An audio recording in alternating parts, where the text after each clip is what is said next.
ദേശത്തും അത് വീണ്ടും ഉണ്ടെന്ന് കേട്ടപ്പോൾ സന്തോഷം. ഇന്ന് അതിൻ്റെ പറയുവാനോട് ചേർന്നു അത് ഉണ്ടെന്നറിഞ്ഞത് എനിക്ക് അതിയായ സന്തോഷമുണ്ട്. ഇന്ന് ഞാൻ നേരത്തേക്ക് വന്നതാണ്. ഇവിടെ വന്നാൽ കൂടുതൽ ജന സമൂഹത്തിന് ഒരു കൂട്ടായ്മ ഉണ്ടായിരിക്കുന്ന വലിയ ധാരണയിലാണ് വന്നത്. അപ്പോഴാണ് അത് കുഴപ്പമില്ല. ഹവായ സമൂഹത്തിൻ്റെ കൂടെ ആകപ്പാട് 12 പേരെ തെരഞ്ഞെടുത്തെങ്കിലും പിന്നെയും ഒന്ന് കുറഞ്ഞ് 11 പേരായി, അത് പിന്നെയും കുറഞ്ഞ് 3 പേരായി.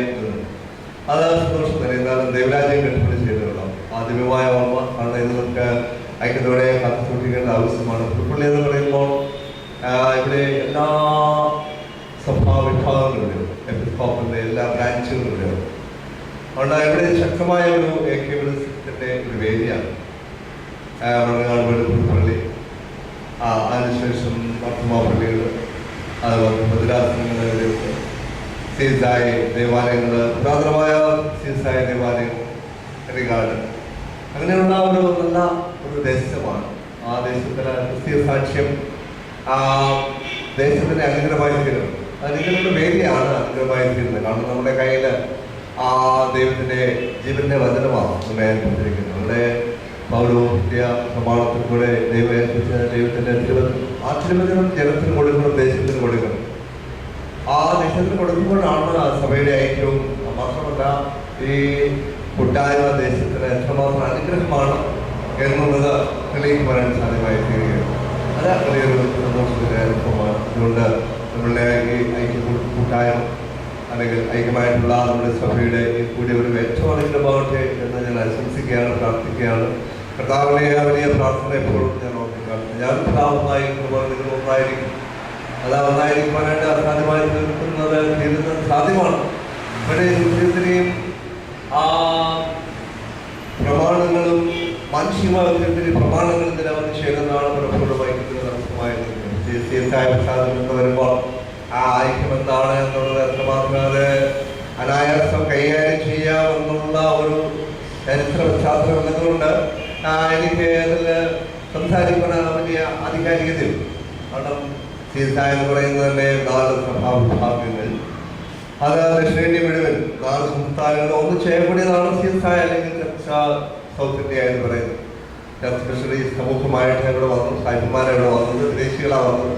അവിടുത്തെ ആരംഭം അതിനാണ്. ഇവിടെ നമുക്ക് സമാജത്തിൽ നോക്കുമ്പോൾ നമുക്ക് കാണുക അവിടെയാണ് സഭയുടെ ഇവിടെയുള്ള പ്രാദേശികമായിട്ടുള്ള സഭകളുടെ എല്ലാം ആരംഭത്തെയും നമുക്ക് അവിടെ വളരെ വ്യക്തമായി കാണുക. അതുകൊണ്ട് സീസായ പശ്ചാത്തലത്തിലാകുമ്പോൾ ഈ ഐക്യം ഞങ്ങൾക്ക് പ്രശ്നമുള്ള കാര്യം അത് ഞങ്ങൾക്ക് വളരെ ഈസിയാണ്.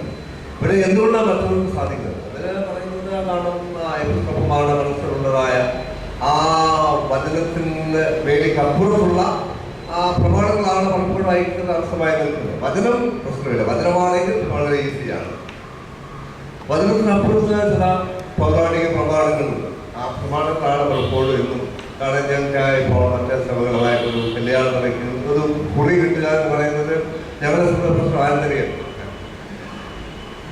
ഒരു പെൺകുട്ടിയെ വിവാഹം ചൊല്ലിവിടണമെന്ന് പറഞ്ഞാൽ നാളെ യാതൊരു കാരണവശാലും ആ ഒരു കുറി ഇങ്ങോട്ട് തരില്ല, ഞങ്ങളുടെ കുട്ടികൾ സ്വീകരിക്കുന്നില്ല. അവിടെയാണ് പിന്നെ നമ്മൾ പിന്നെ തന്നെ പിന്നെ ഐക്യം ഒന്നായിരിക്കും എന്നൊക്കെ പറയുമ്പോൾ എല്ലാം കാണാൻ CSI സംബന്ധിച്ച പ്രശ്നമുള്ള കാര്യമേ അല്ല. കാരണം 4 പ്രമാണം ഒന്നിച്ചു കൂടിയത് ചരിത്രം നമുക്ക് അന്വേഷിക്കുമ്പോൾ അറിയാം. പിന്നെ എന്തുകൊണ്ട് കേരളത്തിന് സാധിക്കുന്നില്ല? സാധ്യമാണ്. പക്ഷേ അതിന് നമ്മുടെ എപ്പിസ്കോപ്പന്മാരുടെ മനസ്സിൽ വലിയ മാനസാന്തരം ഉണ്ടാവണം.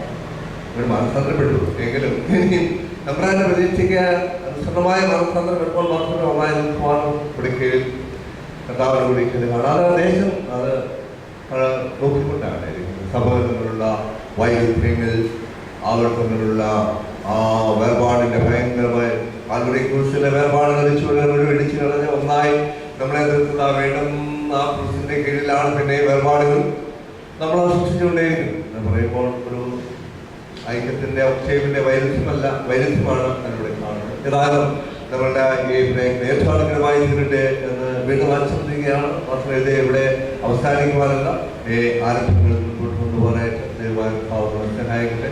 നേരത്തുള്ള പ്രിയാത്മാർക്കും അവിടെ വലിയ സമൂഹത്തിന് ആശംസകൾ നേരുകയാണ്. നമുക്ക് അവരുടെ ഒന്ന് തുറന്ന് പ്രാർത്ഥിക്കുന്ന ദൈവമായ അവരുടെ തിരുവചനം സാക്ഷാത്കരിക്കണം. അത് ദേശത്തിന് അനുഗ്രഹമായി തീരണം. അതിനുവേണ്ടി നമ്മളുടെ പ്രാർത്ഥന ഉണ്ടാകട്ടെ. എല്ലാ ദിവസവും ദൈവം